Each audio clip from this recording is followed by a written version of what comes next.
Hey there, it's Steve from Serious Keto, and a while back I did a video on resistant starch where I tested the impact on my blood glucose and ketones of both a potato and rice that had been cooked, cooled, and reheated. Now I fully expected that this experiment was going to fail, so I was kind of surprised at the results. I was surprised that for the potatoes, my blood glucose spiked as high as it did. It was the highest I've ever seen my blood glucose. I was equally and pleasantly surprised that the rice had pretty much a negligible effect on my blood glucose. This video got a ton of comments, a lot of them very positive, a handful kind of critical, and I think a lot of those are people that didn't read the Johns Hopkins article that this was based on, which I will link to again down in the video below. Please read it if you haven't. And there were a number of videos with suggestions and requests. So many, in fact, that I can't handle them all in a single video. That means there's probably going to be 2 more videos in this series. So for the future videos, what we will be looking at are potatoes and eating them cold instead of reheating them. I'm going to do this even though the Johns Hopkins article says that reheating a resistant starch should not impact it. I will also likely be doing videos on sushi rice and maybe some of the other potential resistant starches that are mentioned in the Johns Hopkins article, like quinoa or oats, even though these aren't typically things that I ate even pre-keto. For the sake of this video, I am eating rice again, basmati rice. I am going to eat it immediately after it's been cooked to get that sort of a baseline. I will eat it again after it's been chilled and reheated. I'm not sure that I can bring myself to eat it just straight up cold, but I will also test the theory that multiple cycles of heating and cooling create an even more resistant starch. For each of these experiments, I will be adding some fat to the starch. I am not going to eat plain rice or plain potatoes. I wouldn't have done that pre-keto. I'm certainly not going to do that now. If you think that that invalidates this experiment, I would argue otherwise, because I want to know how my body reacts to food in the same way that I would eat it if I were to eat it in real life. So with that, we're going to take a blood glucose and ketone baseline. Then I'm going to eat a straight out of the rice cooker bowl of rice. Then I will take readings at 30 minutes, 60 minutes, and 2 hours. We'll get our baseline on the blood glucose.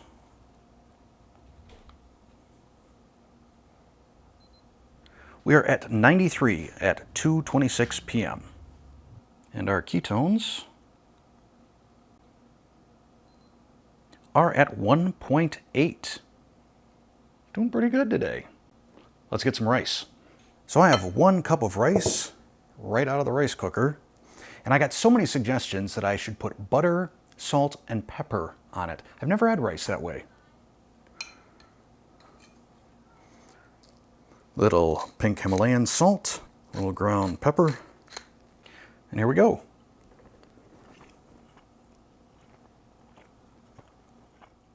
Now it shouldn't come as a big surprise that butter makes this taste way, way better.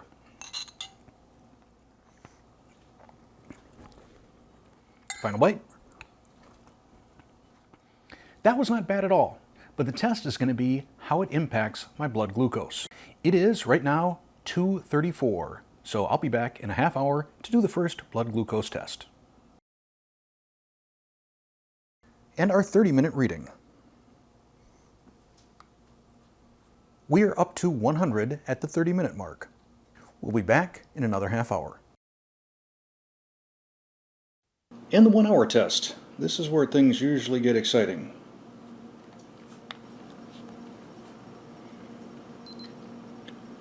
$130.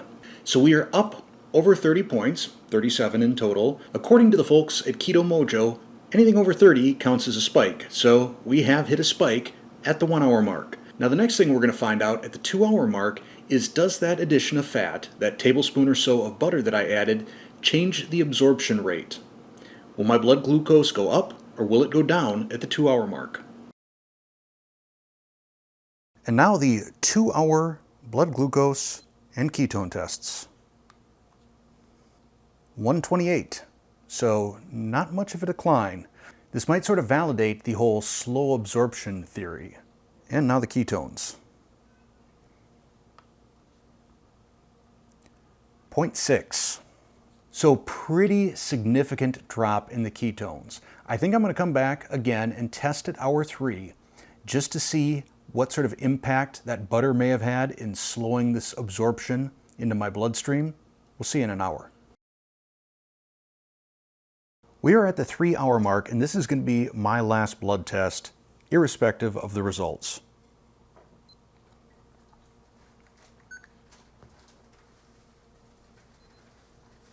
Okay, blood glucose down to 101. And the ketone test.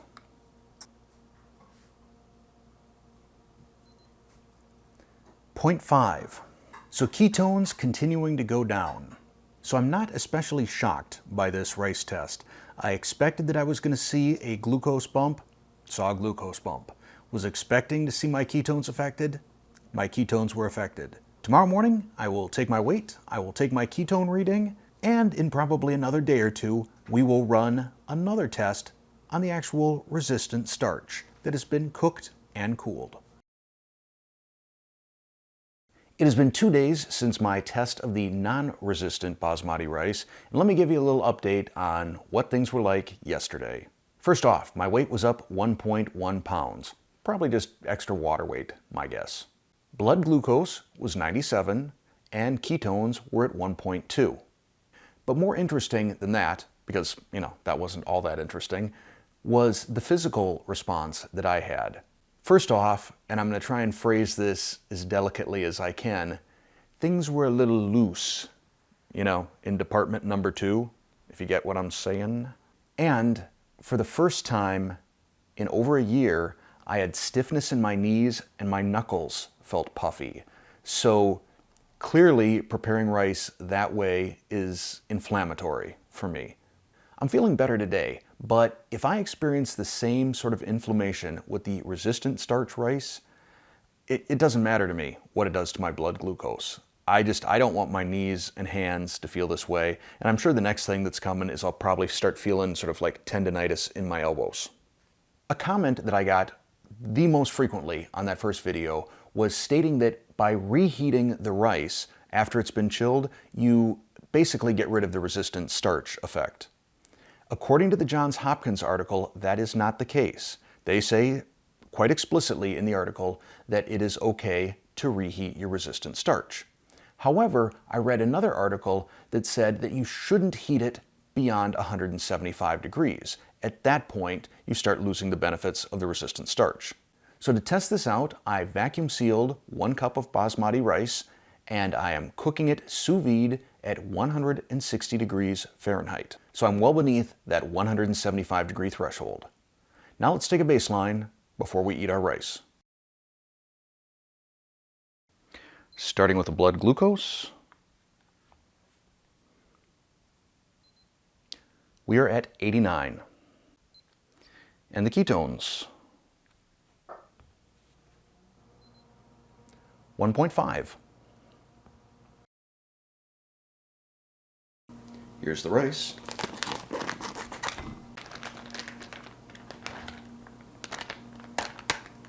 To be consistent with the first test, I will add 1 tablespoon of butter and a grind of salt and pepper. So here we go. Resistant starch, we'll see. I got so excited I forgot to put my lapel mic on. So if the audio in that last chunk sounds a little bit different, that's why I had to fix it in post-production. Last bite. It is 9 a.m. right now. Now, for those of you that might be thinking about the dawn effect and whether or not that may have affected my blood glucose readings, first off, I've been up since about 5 this morning, so probably not a dawn effect. Additionally, I also read an article that said that the dawn effect is far more prevalent in type 2 diabetics, which I am not. But regardless, it's 9 o'clock right now, which means I'll be back at 9:30 for my first blood glucose test. 30-minute blood glucose test.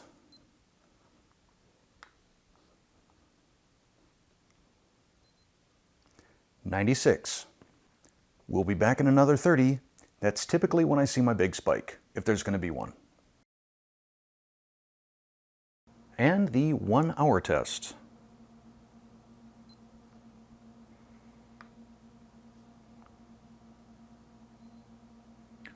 118.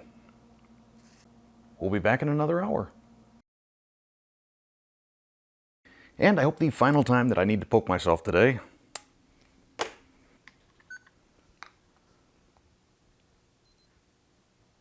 Blood glucose, 131.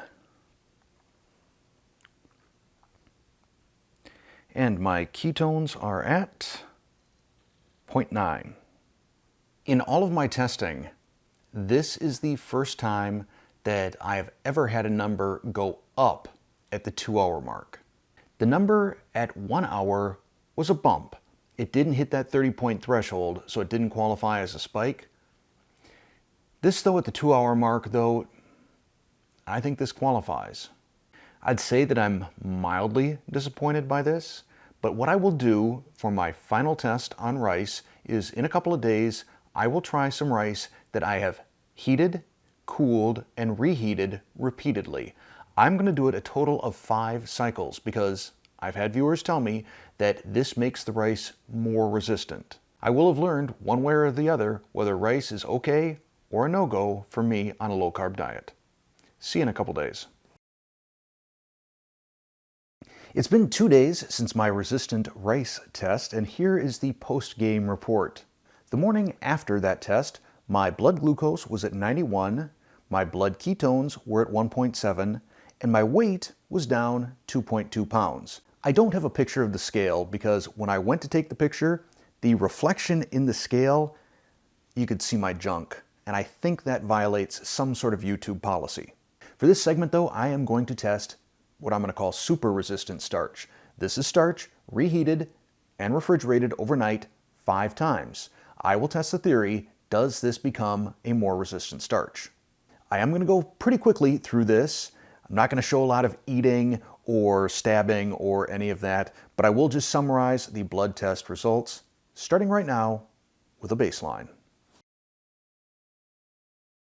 Baseline blood glucose is at 101, smidge high today. And ketones are at 2.0. I'd met some coworkers last night out at a bar. All I had was iced tea, but they had homemade pork rinds. So could be that those pork rinds kind of ratcheted up the ketones for me.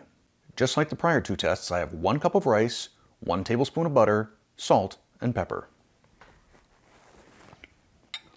Final bite.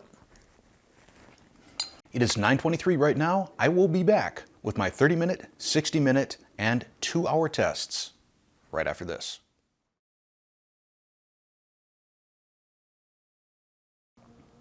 "30-minute test.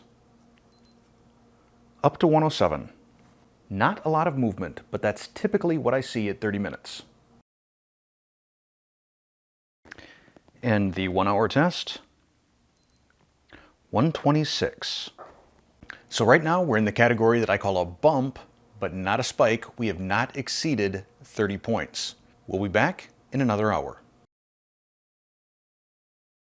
And the 2-hour blood glucose test, 129.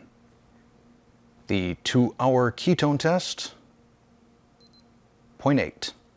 So based on those relatively consistent readings from 1 hour and 2 hours, I kind of feel like I need to come back in 1 more hour and do another test to see if my blood glucose gets back down near normal. And at 3 hours, our blood glucose down to 110. And just because if I don't do this, someone will ask why I didn't do it, I will test my ketones again. And at the 3-hour mark, we are at 1.3. So the super resistant or multiple resistant rice definitely performed better than the other 2.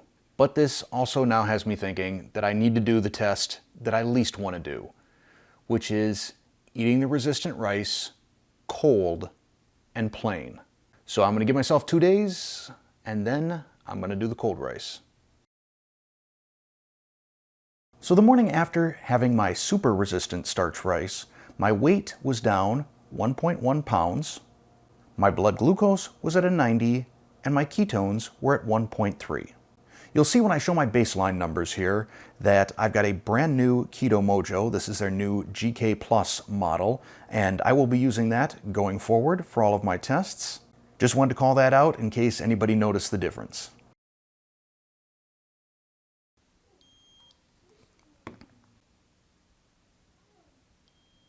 And we are at an 84 for the baseline.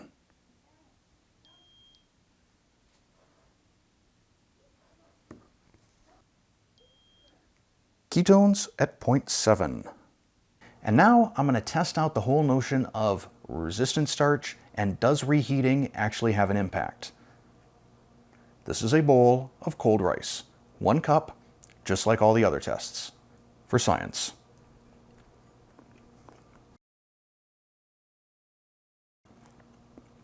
Wow.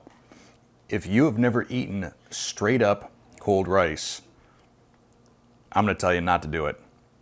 That took about a minute just to chew that bite. My jaw is going to be so sore by the time I'm done with this. Oh yeah, and it just absorbed every bit of moisture in my mouth. I'm going to see how quickly I can eat this, then we'll see what time it is and figure out the timing of our blood tests, 30, 60, and 120 minutes.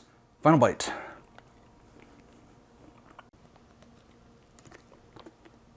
Oh, that is the best drink of water I think I've ever had right there. I'll be back in 30 minutes.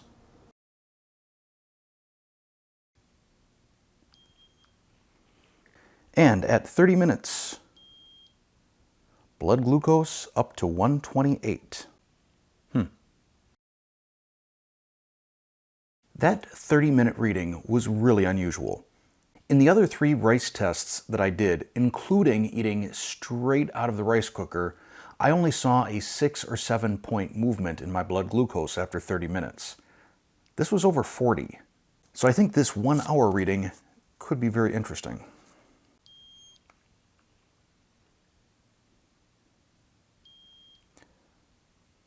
$122.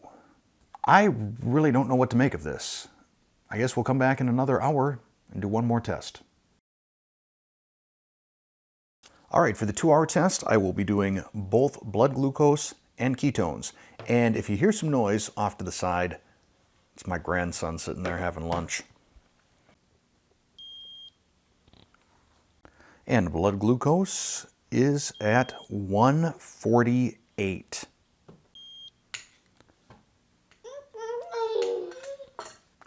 Ketones, still at 0.7.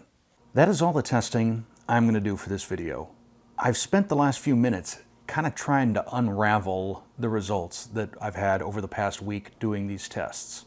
When I started doing this video series, I had no agenda, I had no bias, I had nothing to gain except knowledge. I wanted to test the claims that resistant starch would not impact my blood glucose. I was really hoping that these tests were going to show me something more conclusive. The thing that it really showed me, though, is that fat makes a difference. The only rice that I consumed that did not have fat on it was the one that really spiked my blood glucose. It spiked it fast, and the length on it, I mean, the fact that at 2 hours, it was higher than 1 hour, and it was the biggest spike that I've seen out of any of my tests. So I think this sort of lays to rest the claim that you need to consume the rice cold in order for it to be a resistant starch, at least in terms of blood glucose. Now, it may be more beneficial to your gut biome eating it cold, but I don't really know how I can test that. On the other 3 bowls of rice that I had, the ones that I had butter with, first, the 30-minute readings remarkably consistent in that the blood glucose went up only by 6 or 7 points. Additionally, there was not a huge difference in the overall blood glucose readings between the freshly cooked and eaten rice and the one that went into the fridge overnight. Each of those resulted in an over 30-point increase in my blood glucose, or a spike. The super resistant starch rice that I made by cooking and cooling 5 different times, that is the only one that didn't spike me. So I think the biggest takeaway from me on this video is that fat does appear to blunt the blood glucose response from this rice. I've had a number of viewers tell me that if you cook the rice with coconut oil, that also makes it more resistant or less likely to increase your blood glucose. So that will be something that I try in a future video. Another fairly significant learning that I had this week is that rice is inflammatory to me. I really felt it after that first freshly cooked, freshly eaten rice. I felt it in my knuckles, I felt it in my knees. I have felt it to a lesser degree on the rice that was prepared as resistant rice. Now, I don't know if this is just psychosomatic, but I was still feeling a little bit in my knees and also my right elbow. Today, I'm fine, but we'll see how I feel tomorrow after eating this last batch of rice. A couple of disclaimers that I need to throw out. First, I am a sample size of 1. These are my measurements, mine, not yours. So your measurements may be better, your measurements may be worse. I am not a type 1 or type 2 diabetic, and I have been doing keto for over a year and a half. That leads me to disclaimer number 2, which is if you decide you want to test this out, get yourself a blood glucose and ketone monitor. I'm using the Keto Mojo. This model just came out a couple of days ago. I'm going to have a review of it on this channel very soon, let you know my thoughts on it. If you want a Keto Mojo, there's a link down in the description below. You can get 15% off any kit. But you don't need a Keto Mojo. If there's another brand you want, that's totally fine.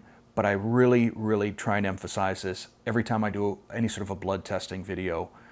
You need to own your metrics. So get yourself a tester. I will absolutely be doing more follow-up videos on this. There's a lot of things that I want to check out. I want to check out sushi rice. I want to check out rice cooked with coconut oil. I want to try out potatoes again, this time see if potatoes cold makes any difference. And I might even get into trying some things like lentils or quinoa or steel-cut oats. I don't know at this point. And perhaps in some of these future videos, we may continue to see that correlation between consuming fat with the starch and blood glucose response. I'll probably be doing these videos on about a 1 per month basis, just because I still don't like the idea of throwing this quantity of starchy carbs into my system, and I need to give my fingers a rest from all of those pokes. So if you enjoyed this video, please click that like button. If you're not a subscriber, subscribe so you don't miss any of these videos, and hit that bell while you're at it so you get notifications. That's all I got for this one. Thanks for watching.